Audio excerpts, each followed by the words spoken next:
Isang Bible verse lang, pwede magbago ang buong buhay mo.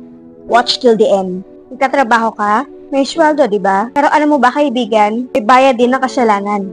Sabi sa Romans 6:23, for the wages of sin is death. Kada kasalanan, either galit man yan, pagsisinungaling, or loss, parang pumapasok ka sa trabaho.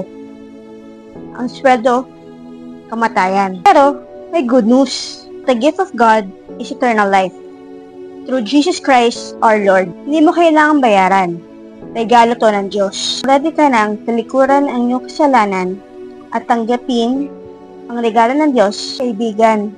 Sumabay ka sa maiksing panalangin na ito.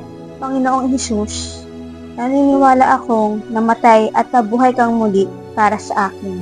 Nang sisisihan ko na ang aking mga kasalanan, tinatanggap kita bilang Panginoon at tagapagligtas ng aking buhay. Salamat sa regalong buhay na walang hanggan. Amen.